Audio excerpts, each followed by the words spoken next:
Thanks for watching. Don't forget to like, comment, share and subscribe to Mufti Tariq Masood, famous scholar. حضرت ابراہیم علیہ السلام کے دو بیٹے، جلدی بتا رہا ہوں۔ ابراہیم علیہ السلام اللہ کے خلیل تھے، ارض شام کے رہنے والے تھے۔ اللہ نے آپ کو بہت آزمایا، آپ ہر آزمائش میں پورے اترے، تو اللہ نے کہا کہ میں آپ کو دو بیٹے دوں گا۔ جب ہجرت کی نا، خاندان سے الگ ہو گئے، تو اللہ نے کہا اب آپ کا اپنا خاندان بنے گا۔ دو زوجہ تھیں آپ کی، حضرت ہاجرہ اور حضرت سارہ۔ تو اللہ نے ایک زوجہ حضرت ہاجرہ سے آپ کو بیٹے دیے جن کا نام اسماعیل، جو مکہ میں آ کے آباد ہو گئیں، جن کی یاد میں، جن کی سنت پوری کرنے کے لیے ہم صفا اور مروہ میں سعی کرتے ہیں، دوڑتے ہیں۔ حضرت ہاجرہ نے بھی قربانی دی، حضرت سارہ نے بھی قربانی دی، کیونکہ شوہر دیندار ہو اور ہجرت بھی کرے تو ایسے ٹینشن کے موقع پہ بیوی عام طور پہ ساتھ چھوڑ دیتی ہے، کہتی ہے بھائی جاؤ، میں نے تو شادی کی تھی، پیسے ملیں گے، پیسے تو اب مل نہیں رہے۔ سچی مچی کی بیوی وہی ہوتی ہے جو خوشی غمی دونوں میں آپ کے ساتھ رہے، یہ نہیں کہ پیسے کم ہو گئے تو عدالت سے خلا لے رہی ہے جا کے۔ تو حضرت سارہ نے بھی ساتھ دیا، حضرت ہاجرہ نے بھی، اور کیسا ساتھ دیا حضرت ہاجرہ نے کہ ابراہیم علیہ السلام ان کو جا رہے ہیں مکہ چھوڑنے کے لیے۔ آپ ذرا کبھی جہاز سے سفر کریں نا، عرب کے ریگستان ہوائی جہاز سے نظر آتے ہیں، اتنے لمبے لمبے صحرا، اور کبھی سعودی عرب کے اندر بائی روڈ سفر کریں، مدینہ سے دمام یا مکہ سے دمام یا الخبر، اتنے لمبے لمبے صحرا تا حد نگاہ، ریت، ان ریتوں میں فلسطین سے مکہ کا اپنی بیوی کو لے کے سفر کرنا، اونٹ پہ بیٹھ کے، یہ آسان کام نہیں ہے۔ اور یہ وہ دور تھا جب وہاں آبادی تھی نہیں۔ حضرت ابراہیم اپنی زوجہ حضرت ہاجرہ اور چھوٹے بچے اسماعیل کو لے کے کہاں جا رہے ہیں؟ مکہ۔ زوجہ پوچھ رہی ہیں بھائی کیا ہو گیا، یہ کون سے ریگستانوں میں آپ مجھے سفر کرا رہے ہیں، اور مکہ کی زمین جہاں نہ گھاس کا تنکا نہ پانی، وہاں صفا اور مروہ کے قریب لے جا کے ڈال دیا، چھوٹا بچہ بھی ہے اور بیوی بھی۔ اللہ اصل میں اس جگہ کو اسلام کا مرکز بنانا چاہتے تھے، مگر اللہ نے پہلے بتایا بولو نہیں۔ اللہ قربانی لیتے ہیں کہ تمہارا جو کام ہے تم وہ کرو، جو میرا کام ہے وہ میں کروں گا۔ ہم کہتے ہیں اللہ پہلے بتائے کہ یہ والا کام، یہ والی نماز پڑھنے سے کیا فائدہ ہوگا، ہے بھائی؟ اگر میں حرام چھوڑوں گا، حلال پہ آؤں گا تو کتنے پیسے الگ سے ایکسٹرا اللہ کی طرف سے پیسے ملیں گے ٹھیک ہے نا۔ اگر میں حرام جاب چھوڑ کے حلال پہ آؤں گا تو اللہ نے رزق کا جو وعدہ کیا ہے تو اللہ پہلے دکھائے کہ کتنے اضافی پیسے ملیں گے۔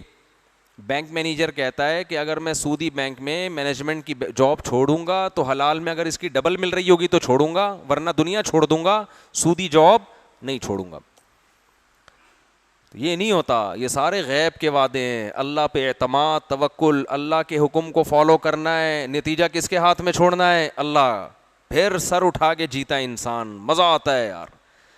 کیا نبی نے فرمایا ذاق طعم الایمان من رضی باللہ ربا وبالاسلام دینا، فرمایا جو اللہ سے راضی ہو گیا کہ اصل اللہ بس وہی ہے اور اسلام میرا مذہب ہے اور نبی میرے رسول ہیں، جو اس پہ دل سے راضی ہو گیا نا، وہ ایمان کی مٹھاس چکھ لے گا۔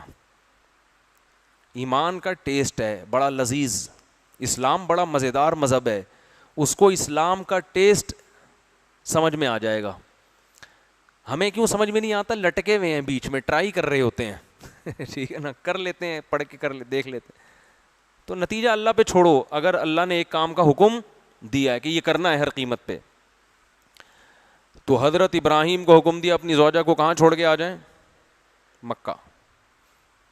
یہ سورہ بقرہ میں اللہ نے بتایا اور سورہ ابراہیم میں بھی، جب مکہ چھوڑ کر آ رہے ہیں، سورہ بقرہ میں تو نہیں، سورہ ابراہیم میں جب مکہ چھوڑ کر آ رہے ہیں تو اتنی دور لمبا سفر کوئی بیوی ساتھ جانے کے لیے تیار ہوگی؟ اور جانا بھی نہیں چاہیے، پتہ نہیں یہ کوئی ابراہیم تھوڑی ہے نا، پتہ نہیں بندہ کدھر لے کے جا رہا ہے۔ تو وہ تو پیغمبر تھے نا, ان کی زوجہ کو یقین تھا کہ پیغمبر کی مرضی کے بغیر یہ کام نہیں کر سکتے. تو جب واپس آنے لگے تو انہوں نے فرمایا کہ آپ یہ کیا کر رہے ہیں؟ حضرت ابراہیم خاموش. حضرت ہاجرہ نے پوچھا صرف اتنا بتا دیں یہ اللہ کے حکم سے ہے یا اپنی مرضی سے؟ فرمایا اللہ کے حکم سے. صحیح ہے, بخاری کی حدیث ہے. حضرت ہاجرہ نے فرمایا اذا لا یضیعنا, پھر اللہ ہمیں ضائع نہیں کرے گا. پھر اللہ ضائع, یہ ہو نہیں سکتا کہ اللہ قحط سے مارنے کے لیے ہمیں یہاں ڈال کے جا رہا ہو. پھر کچھ کرے گا اللہ, کیا کرے گا ہمیں نہیں پتا. توکل کا یہی تو مطلب ہے بھائی کہ زمینی اسباب بالکل بھی نہیں ہیں. لوگ کہتے ہیں ہم نکاح کریں گے پہلے اتنی تنخواہ ہو جائے. اللہ کہتے ہیں نکاح کرو, توکل کس پہ کرو؟ اللہ پہ. تنخواہ ڈبل ہو گئی پھر کیا توکل ہے بھائی؟ بہت مشکل ہے یار. پھر وہی باتیں ہیں سمجھ, تو یہ بڑا مسئلہ ہو گیا یار. کسی کے کل میں کمنٹس پڑھ رہا تھا, نیچے انہوں نے لکھا کہ آپ یہ جو بار بار درمیان میں بولتے ہیں بولو نا بھائی, کیا ہو گیا بھائی, اس سے بہت دماغ خراب ہوتا ہے, یہ نہ بولا کریں. تو میرا دل چاہ رہا تھا میں اس کو رپلائی کروں کہ جب سامنے والے نہیں بولتے تو اس سے زیادہ میرا دماغ خراب ہوتا ہے. تو دماغ کی چٹنی ایک دوسرے کی بنا رہے ہیں, تو آپ ہمارے دماغ کی چٹنی, ہم آپ کے دماغ کی چٹنی. تو حضرت ہاجرہ کو یقین تھا اللہ کا حکم ہے تو ضائع نہیں ہوں گے. پھر جب پیاس لگی ہے, مشہور واقعہ, کیسے صفا مروہ پہ دوڑ رہی ہیں, پریشان ہو رہی ہیں. اس سے پتہ چلتا ہے کہ پریشان ہونا یہ توکل کے خلاف نہیں ہے. اللہ کی طرف سے جب آزمائش آتی ہے تو روتا بھی ہے, درد بھی ہوتا ہے, ہائے ہوئے بھی کرتا ہے, یہ نیچرل ہے. اس کا یہ مطلب نہیں ہے کہ یہ اللہ کی تقدیر پہ راضی نہیں ہے. بعض لوگ کو بخار میں تکلیف ہے, اوف توبہ یار یہ کیا ہو گیا, لوگ کہتے ہیں ان میں توکل ہی نہیں ہے. یہ کیسے بزرگ ہیں, ان میں توکل ہے ہی نہیں. ان کا بچہ مر گیا یہ پھر بھی رو رہے ہیں. تو بھائی یہ تو نیچرل ہے. کتے سے ڈر رہے ہیں بزرگ ہو کے, کس سے ڈر رہے ہیں؟ کتے سے کیا کر رہے ہیں؟ قبرستان سے اکیلے گزرتے ہوئے ان کو ڈر لگتا ہے. بھائی قبرستان سے اکیلے اپنی ذمہ داری پہ گزرو, اس کا بزرگ ہونے سے کوئی تعلق بولو نہیں. قبرستان آپ جا رہے ہو, ہر آدمی کو, مجھے لگتا ہے نہیں لگتا, مجھے نہیں پتا, میں نے کبھی ٹرائی نہیں کیا, لیکن ہر ایک کو ڈر رات کے اندھیرے میں قبرستان سے ڈر لگتا ہے. اس کا بزرگی سے کوئی تعلق نہیں ہے. تو غم بھی ہوتا ہے, پریشانی بھی ہوتی ہے, بیماریوں سے بچنے کی فکر بھی ہوتی ہے, سب کچھ. ہاں ہر چیز میں اعتدال ہوتا ہے, دل میں ایک سکون ہوتا ہے کہ یہ کس کی طرف سے ہے, اللہ کی طرف سے. وہ ڈپریشن نہیں ہوتی جو بے دین لوگوں کو ہوتی ہے. تو حضرت ہاجرہ نے فرمایا اللہ ہمیں ضائع نہیں کرے گا. پھر وہ بھاگی ہیں صفا مروہ پہ. پھر حضرت اسماعیل نے ایڑیاں رگڑیں اور جبریل نے آ کے وہاں پر مارا, اور نیچے سے جو چشمہ جاری ہوا ہے, کسی کا باپ بھی اس کے پانی کو آج تک روک نہیں سکا. ایسا پانی نکلا ہے, اور اتنا بہترین پانی. وہ بھائی بڑے بڑے چشمے چلتے ہیں بند ہو جاتے ہیں, یہ کیسا چشمہ ہے کہ دور دور تک پانی کا نام, یا تو ہوتا نا مری میں ہوتا, نتھیا گلی میں ہوتا ہے بھائی, اور بڑے خوبصورت چشموں میں ایک اور چشمہ نکل آتا. ہم کہتے ہیں اس علاقے میں تو ویسے ہی پانی اتنا ہے کہ ایک چشمہ اور صحیح. اس علاقے میں آج بھی پانی مہنگا, پیٹرول سستا. وہاں ایسا پانی نکلا, ایسا نکلا, اور اللہ کے گھر کے قریب ایسا نکلا ہے کہ لاکھوں حاجی صبح شام پی رہے ہیں, طبیعت سے پی رہے ہیں. لائن لگی ہوئی ہوتی ہے ٹینکروں کی, جو مدینہ جا رہا ہے پانی, زمزم کا پانی ٹینکروں میں لوڈ ہوتا ہے, 24 گھنٹے ٹینکر مدینہ کی طرف جا رہے ہیں. وہاں لاکھوں الگ پی رہے ہیں, یہاں الگ پی رہے ہیں, پی پی کے ادموئے ہو گئے. پانی ختم ہونے کا نام بولو نہیں لے رہا, ختم ہی نہیں ہو رہا. اور اللہ نے ایسا سسٹم بنایا کہ بھئی وہ پانی تو ختم نہیں ہو رہا, تو یہ ہوتا سعودی عرب پائپ لائنیں ڈال کے پورے ملک میں پانی پہنچا دیتا نا. تو سعودی عرب میں تو پانی کی کمی ہمیشہ کے لیے ختم. پھر جب سعودی عرب میں پانی تو پھر پاکستان کو بھی سپلائی. بھائی جب وہ پانی ختم ہی نہیں ہو رہا تو پوری دنیا وہیں سے نل کے لے لینا, لائن بچھا دے. اللہ نے کہا نہیں نہیں نہیں, یہ حاجیوں کے لیے ہے, یہ ان لوگوں کے لیے جو یہاں آئیں گے. یہ معجزہ ہے کہ لائن کے ذریعے وہ پانی بولو ایک حد تک جاتا ہے, اس کے آگے نہیں جاتا. یہاں سے ٹینکر بھر کے جاؤ. یہ ایسا ہی ہو گیا, آپ نے ولیمے کی دعوت کی, آپ جان ہی رہے, آپ کہہ رہے ہیں پارسل میرے گھر بھجوا دینا, تو اگلا غصے میں کیا کہے گا, میں فون نمبر دے رہا ہوں, وہ ہوٹل سے بریانی خرید کے میری طرف سے کھا لو. یہی ہوتا ہے نا. پھر وہی بات ہے, دیکھو دعوت تو مقصد ہوتی ہے نا, ادھر آؤ, ہاں ادھر آؤ گے تو پیک بھی کر کے ساتھ لے جاؤ. ہوتا ہے بعض دفعہ ولیمے میں کھانا زیادہ ہے تو آپ یہاں کھا لیا اور گھر کے لیے بھی دے دوں, چلو جی گھر کے لیے بھی شاپر میں لے جاؤ آپ. یہ نہیں ہوگا کہ ولیمے میں کوئی بھی آ نہیں رہا ہے, شادی ہوئی ہے ولیمہ کر رہے ہیں جی اور بلا رہے ہیں, آپ کہہ رہے ہیں نہیں پارسل بھجوا دو, تو پھر آپ کیا کہو گے تنگ آ کے, آپ جل کے بولو گے کہ پھر میرے خرچے پہ کسی قریبی ہوٹل سے کھا لو, پیسے میں دے دوں گا. بلکہ اور زیادہ تپو گے آپ بولو گے کھانا کھانے کا دل چاہ رہا ہے کہاں چاہ رہا ہے, کھا لو, کس نے منع کیا ہے. وہ ایک آدمی کسی کے پاس گیا نا, چائے پینی ہے, کہ ہاں تو پھر پی لو نا, ہوٹل ہے ساتھ میں, جا کے اپنے خرچے پہ پی لو چائے.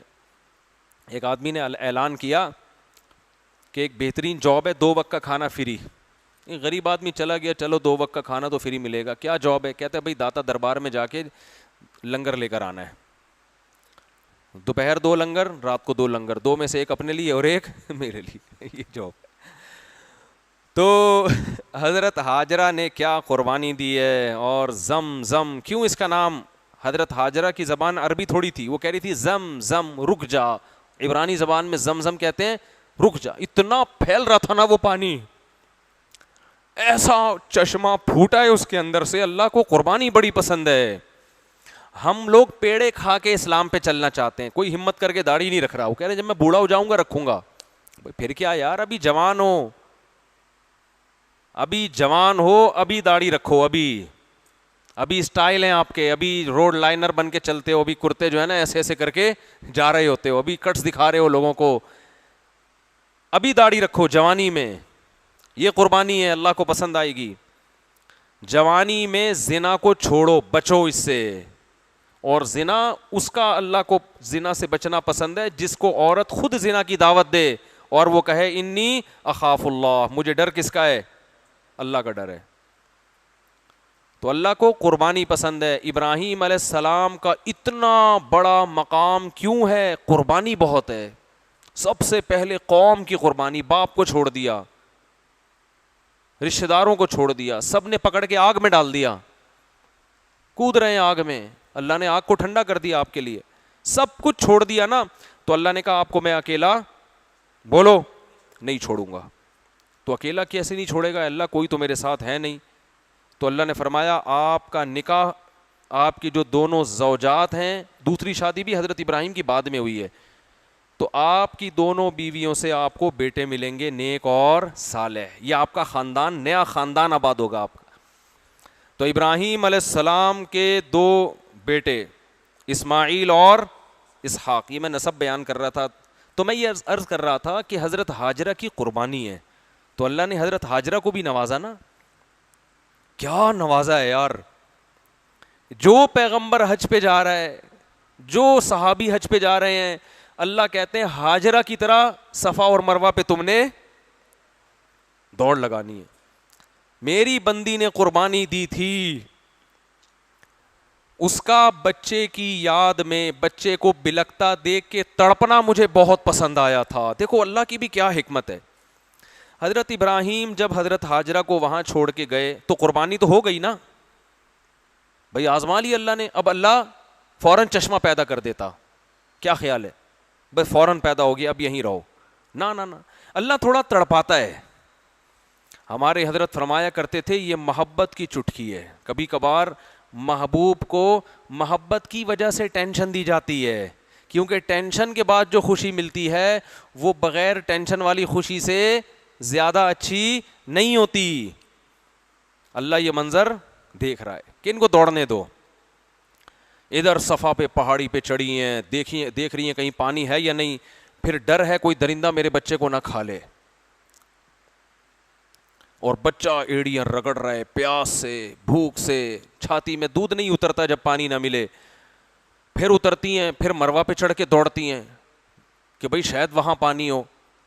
اور اللہ یہ آسمانوں پہ منظر ہے بھائی, اللہ کہ کوئی ابھی نہیں, ابھی اور طرف ہو.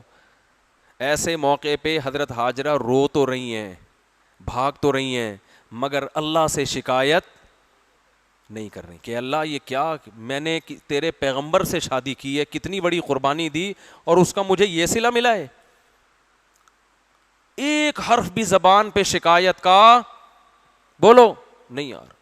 اللہ یہ دیکھ بھی رہا ہے, دکھا بھی رہا ہے دنیا کو. ایسے ہوتے ہیں شکر گزار, بات بات پہ خودکشیاں, بات بات پہ یہ اتنا بڑا غم. کیا یہ غم اس غم سے زیادہ نہیں تھا جو خودکشی کرنے والوں کو ہوتا ہے؟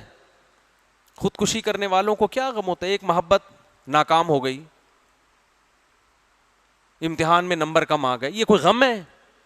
ماں کا غم ہوتا ہے جب ماں کو اپنا بھی پتا ہو کہ میں بھی بھوک پیاس سے تڑپ کے مروں گی اور میرا بچہ بھی بھوک اور پیاس سے تڑپ رہا ہے. ایک حرف زبان پہ شکایت کا نہیں آ رہا, اور ادھر جا رہی ہیں ادھر جا رہی ہیں. صفا اور مروہ پہ اللہ بھی پورے 7 چکر مکمل کروا رہا ہے بھائی, پورے چکر مکمل کروا رہے, 7 مکمل ہونے دو. پھر اللہ کی قدرت جوش میں آئی ہے, اور کیسا پانی اس سے جاری ہوا ہے. جو ڈاکٹروں نے ریسرچ کی ہے نا زمزم کے پانی پر, دنیا میں اس سے بہتر صحت کے لیے پانی نہیں ہے. اتنا بہتر پانی ہے صحت کے لیے. روحانی فائدے الگ ہیں, جسمانی فائدے الگ. میں 2 مہینے حج پہ رہا ہوں, میری کچھ بچپن کی بیماریاں تھیں جو ختم ہونے کا نام ہی نہیں لے رہی تھیں. کچھ پیٹ کی بیماریاں تھیں میری ایسی جن سے میں نا امید تھا کہ یہ ٹھیک نہیں ہو سکتی. اپنا بتا رہا ہوں, میں علاج کرا کرا کے تھک گیا, میں نے کہا چھوڑ دو ایسے ہی, بس یہ بیماری رہے گی, کوئی مسئلہ نہیں. یعنی یوں سمجھیں کہ 13-14 سال کی عمر سے مجھے وہ بیماری ہوئی تھی پیٹ کی. میں 2 مہینے حج پہ رہا ہوں نا, میں نے صرف زمزم پینے کی کوشش کی, میری وہ بیماری ایسی غائب ہوئی ہے کہ مجھے پتہ ہی نہیں کہ وہ کہاں گئی وہ بیماری. تو ایسی اللہ نے شفا رکھی اس میں. تو خیر, تو اللہ نے حضرت ہاجرہ کو بیٹے دیے, کیا؟ اسماعیل, وہی بیٹے جو ایڑیاں رگڑ رہے تھے. اور ادھر ابراہیم علیہ السلام حضرت ہاجرہ کو چھوڑ کر واپس فلسطین چلے گئے, بیت المقدس کی طرف.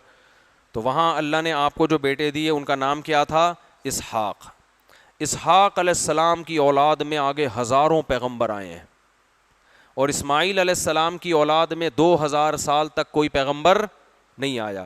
ایک قبیلہ جرہم وہاں جا رہا تھا, انہوں نے دیکھا کہ یہاں پانی ہے ریگستان میں, تو انہوں نے وہیں پڑاؤ ڈال لیا, پھر وہیں آبادی ہو گئی.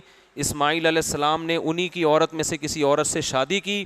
حضرت اسماعیل کا جو گزر بسر تھا وہاں کیا تھا؟ شکار. کہیں دور نکل جایا کرتے تھے اور جنگل میں جانور کا شکار کر کے اس کا گوشت بولو کھایا کرتے. کیا خاندانی اسٹائل تھا یا نہیں تھا؟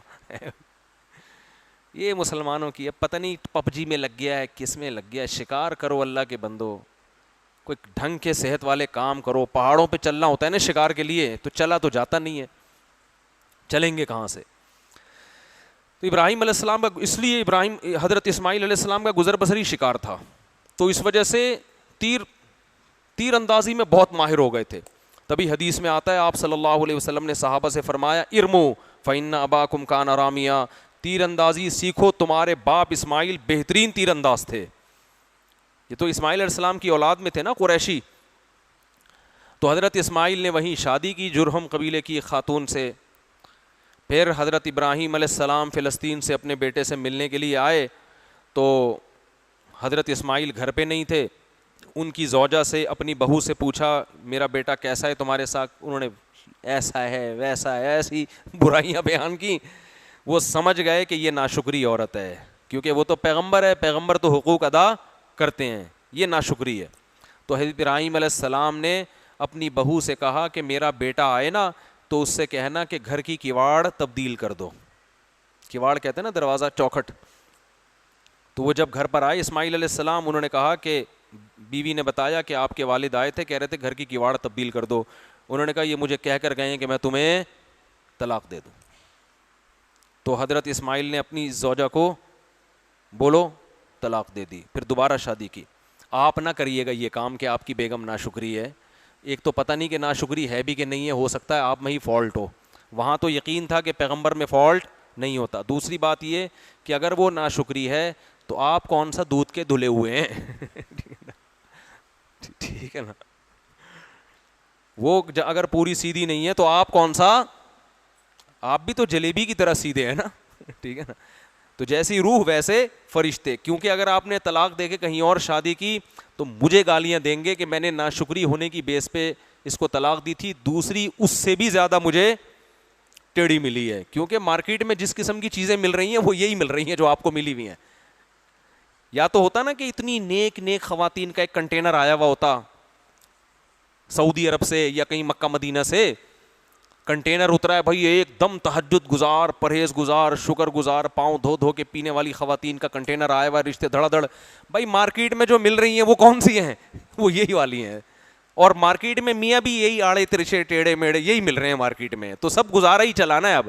تو ایسا نہ ہو کہ ایسی باتیں سن کے آپ طلاق کی طرف آئیں. پیغمبر کا فیصلہ غلط نہیں ہو سکتا, کیونکہ آگے پھر ان کی نسل پیدا ہوئی, ان کی اولاد میں اللہ نے نبی صلی اللہ علیہ وسلم کو پیدا کیا پھر.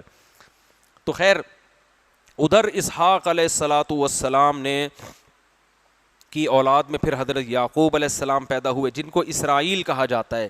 پھر آگے ان کی اولاد میں یوسف علیہ السلام, پھر یوسف علیہ السلام مصر کے بادشاہ بنے. پھر بادشاہ جب بنے تو مصر پر فرعون کی حکومت آ گئی, اس نے بنی اسرائیل کو غلام بنا لیا, حضرت یعقوب کی اولاد کو غلام بنا لیا. پھر انہی کی اولاد میں موسیٰ علیہ السلام پیدا ہوئے, حضرت یعقوب کی اولاد میں. موسیٰ علیہ السلام کے ذریعے تختہ الٹا فرعون کا. پھر موسیٰ علیہ الصلاۃ والسلام اور پھر انہی میں ان کے بھائی حضرت ہارون علیہ السلام. پھر آگے انہی کی نسل میں اللہ تعالیٰ نے بنی اسرائیل کے لڑے تھے, ان میں داؤد تھے نا جن کا کل تذکرہ آیا ہے, وہ بھی انہی کی اولاد میں تھے. وہ سب اسحاق علیہ السلام کی اولاد میں آ رہے ہیں. داؤد علیہ السلام کو حکومت ملی, بنی اسرائیل کی حکومت پھر دنیا پہ قائم ہوئی. داؤد علیہ السلام کے بیٹے تھے سلیمان علیہ السلام, پھر سلیمان علیہ السلام کی بہت بڑی حکومت قائم ہو گئی. پھر آہستہ آہستہ وہ حکومت ختم ہوئی. پھر اللہ نے بنی اسرائیل میں آگے پیغمبر بھیجے جن میں حضرت عمران, پیغمبر تو نہیں تھے لیکن اللہ کے ولی تھے. تو حضرت عمران کی جو زوجہ تھیں انہوں نے منت مانی تھی کہ میرے بیٹا پیدا ہوگا میں بیت المقدس کی خدمت کے لیے اس کو وقف کر دوں گی. تو حضرت عمران کے ہاں بیٹے کے بجائے بیٹی پیدا ہو گئی. ان بیٹی کا نام کیا تھا؟ مریم. اور ان کے خالو تھے حضرت زکریا علیہ السلام. سمجھ میں نہیں آ رہی بات؟ تو زکریا علیہ السلام پھر زکریا علیہ السلام کو بیٹے ملے بڑھاپے میں, ان کا نام تھا یحییٰ علیہ السلام.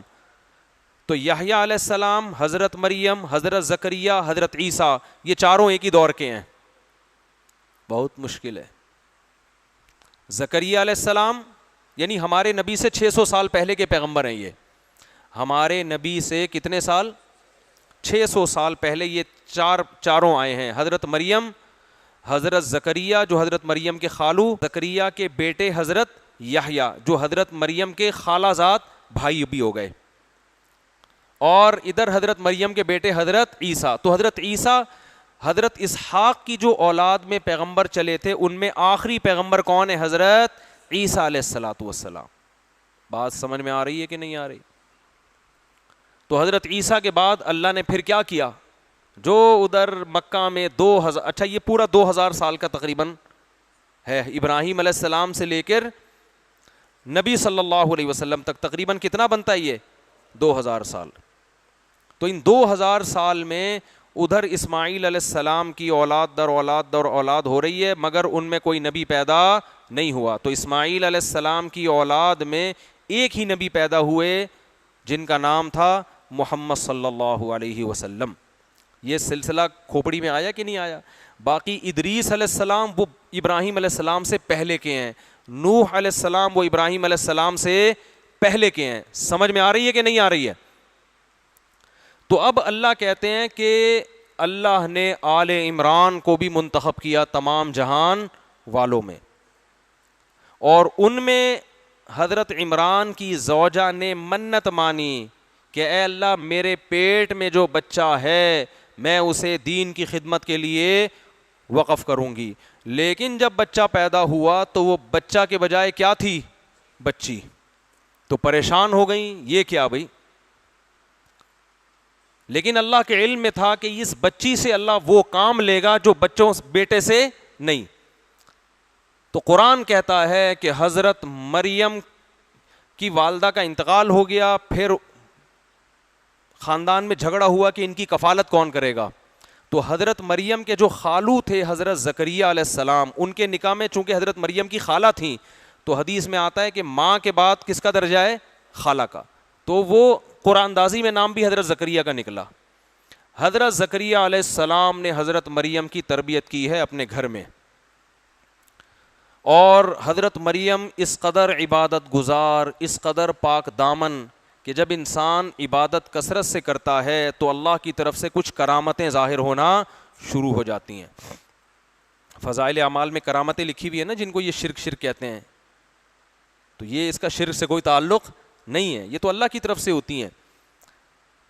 تو حضرت مریم کو بے موسم پھل ملتے تھے, بے موسم پھل.